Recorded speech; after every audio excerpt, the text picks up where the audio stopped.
अब हम profit and loss का फिफ्थ मॉडल डिस्कस करते हैं, जहां हम डिस्कस करेंगे कि अगर हमें क्वेश्चन में सेलिंग प्राइस और कॉस्ट प्राइस इक्वल हो और उनसे जो प्रॉफिट एंड लॉस जो हमें गेन होगा, जो हमें प्रॉफिट एंड लॉस होगा वो भी इक्वल हो, तो हम इस तरह के क्वेश्चन को कैसे सॉल्व करेंगे।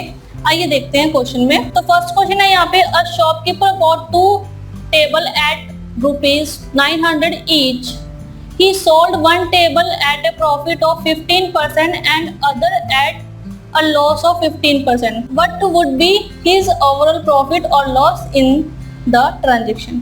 क्वेश्चन में शॉपकीपर ने 2 टेबल खरीदे हैं 900 रुपए के, एक का प्राइस 900 है, दूसरे का प्राइस भी 900 ही है, ठीक है। और उसने एक टेबल को सेल किया 15% के प्रॉफिट पे और दूसरे टेबल को सोल्ड किया 15% के लॉस पे, ठीक है। हमें उसका ओवरऑल प्रॉफिट या लॉस बताना है कि क्या होगा।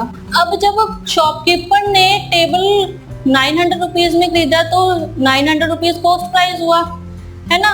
2 टेबल खरीदे हैं, पहले टेबल का कॉस्ट प्राइस 900 है और दूसरे टेबल का कॉस्ट प्राइस भी 900 रुपीज है, ठीक है।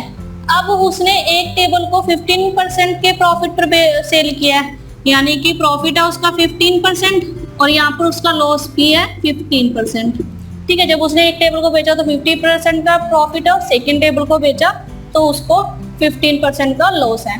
तो हमें बताना है कि उसका ओवरऑल प्रॉफिट और लॉस परसेंटेज क्या है। अब हमारे पास कॉस्ट प्राइस है और प्रॉफिट है, कॉस्ट प्राइस है और लॉस है। हम इससे सेलिंग प्राइस फाइंड आउट कर सकते हैं। Selling price cost price plus profit percentage. Cost price 100% plus profit percentage 15%, तो 100% प्लस 15%, तो ये आया 115%।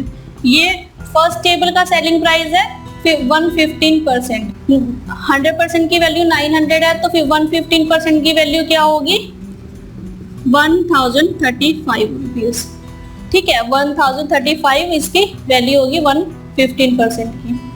अब सेकेंड टेबल उसने 900 रुपीज में खरीदा और 15% के लॉस पे सेल किया है, तो सेलिंग प्राइस क्या होगा इसका 100% माइनस होगा क्योंकि लॉस है, तो 100% माइनस 15% 85%, तो 100% 900 है तो 85% कितना होगा 765, ठीक है। यानी कि जो सेकंड टेबल का सेलिंग प्राइस है वो है 765 रुपीज। अब हमें बताना है कि ओवरऑल प्रॉफिट और लॉस कितना है। हमें पता है प्रॉफिट या लॉस कैसे फाइंड आउट करते हैं, कॉस्ट प्राइस और सेलिंग प्राइस के डिफरेंस से, है ना। कॉस्ट प्राइस और सेलिंग प्राइस के डिफरेंस से, तो दोनों, अगर हम दोनों टेबल की बात करें तो दोनों टेबल का कॉस्ट प्राइस क्या होगा, फर्स्ट टेबल का कॉस्ट प्राइस और सेकंड टेबल का कॉस्ट प्राइस 900 प्लस 900, ये हुआ 1800, ठीक है।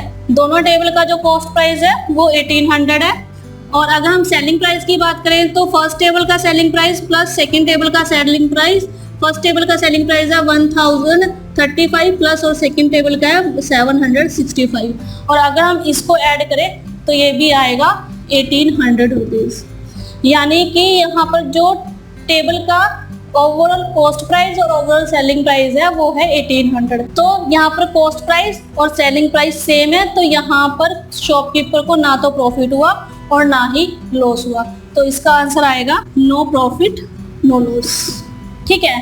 तो इस तरह के क्वेश्चन का आंसर आएगा नो प्रॉफिट नो लॉस। कब, जब आर्टिकल का सेलिंग प्राइस सेम हो, ठीक है, इक्वल हो, और प्रॉफिट परसेंटेज और लॉस परसेंटेज भी इक्वल हो, तो जो आंसर रहेगा वो रहेगा नो प्रॉफिट नो लॉस। आप डायरेक्ट, अगर आपको क्वेश्चन में दिखता है कॉस्ट प्राइस है वो सेम है और जो प्रॉफिट परसेंटेज और लॉस परसेंटेज भी सेम है, तो आप डायरेक्ट आंसर पे टिक कर सकते हो no profit no loss. Otherwise आप सॉल्व करके भी देख सकते हो।